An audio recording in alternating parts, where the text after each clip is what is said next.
Hey, what's going on, y'all? BBQ Dropout here. So if you're wondering what the brisket dunk temp is, just know that any particular brisket you smoke, whether it be a select, choice, or a prime grade, it's usually going to start temping out at around 200 degrees Fahrenheit in internal temperature. That's how you know brisket's done. Although that's really the only, I guess, part of the equation in terms of like actually when a brisket's done. So just know that when it does start temping out at around 200 degrees Fahrenheit, that's the point in time where all the collagen and the connective tissue and the fat and everything starts to like render down and whatnot. And then what you want to do is either take like a toothpick, for example, or take the meat probe itself, take it out, and then start reinserting it into the probe or into the brisket itself all throughout the meat. And what you want to test for is whether or not it can slide in like it's going into like a stick of warm butter. That's what everyone says. Basically, you don't want to have any resistance at all. When you have resistance, that means that the collagen, connective tissue, the fibers and whatnot haven't fully rendered down. So if your thermometer probe is actually temping out at around 200 Fahrenheit degrees, you may want to consider like recalibrating it or trying to see what the true variance in the temperature reading actually is.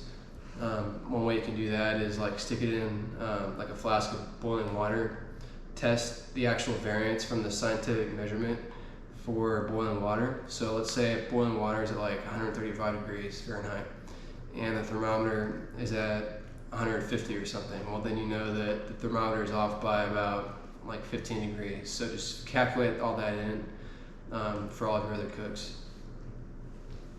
So to recap on that, what you want to do in terms of like pulling the brisket off the smoker and actually placing it into a cooler, also depends on like what kind of cook you're doing. If you're doing a hot and fast, then you'll more than likely have like a lot of carryover heat. If you're doing low and slow, you don't really have to worry about pulling the brisket off and like letting it just sit there for like 30 minutes to let the carryover heat escape. If you're doing hot and fast, so anything above like 300 degrees Fahrenheit in ambient temperature for your smoker, it's basically what I do all the time because it's like a heck of a lot quicker. Then what you'll want to do once it passes the probe test and probes out at around 200 degrees Fahrenheit, take it out of any wrapping you have. If you don't have wrapping, even better. Just take it out, put it on like on the counter or something, and let it sit there for about 30 minutes. That's going to let all the carryover heat diminish before you decide to either like rewrap it or place it into a cooler. So that's something I do as well. Let's see what else you guys got.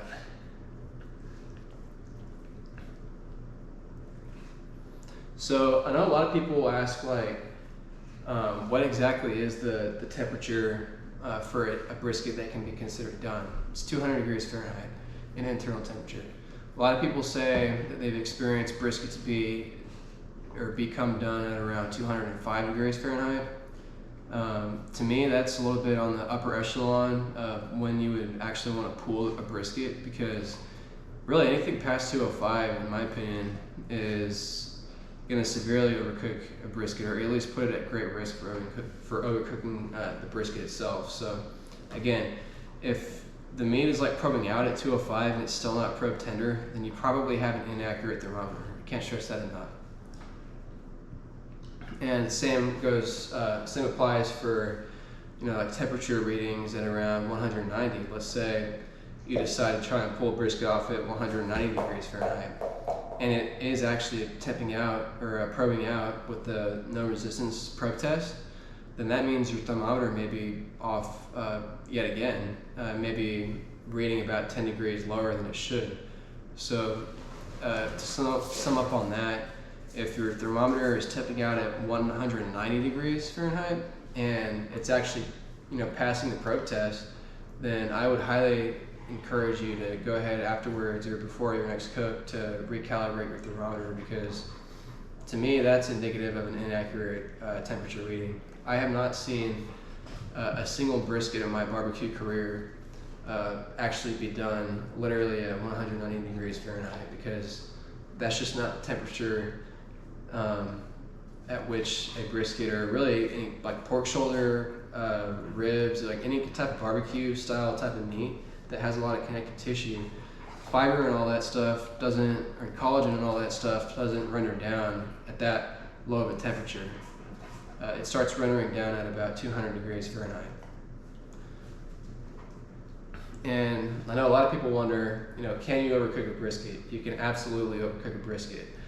A good way to not overcook a brisket is to obviously not overcook a brisket. But in my opinion, this is what you do.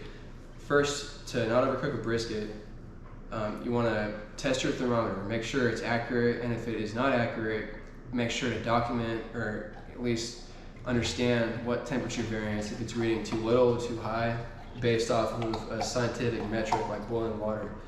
Then, once the meat actually temps out at what should be 200 degrees Fahrenheit, take the probe out and begin reinserting it all throughout the meat, in the thickest part, in the flat, in the point, wherever. It should go in like a stick of butter everywhere.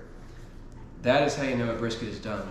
And I would really, if I were to have to pick one out of the two methods between either the probe test or the temperature reading, I would all day, every day, only pull a brisket off the smoker if it was probing out tender. Now, the other side of that coin is that if you let the brisket go past 203 degrees Fahrenheit and certainly past 205 degrees Fahrenheit, in accordance with your different variances of the thermometer, then you will severely risk overcooking a brisket. So yeah, those are just some quick tips that I hope you guys found helpful. I hope you guys like seeing little Mara Shepherd right here. She gets real excited for the camera.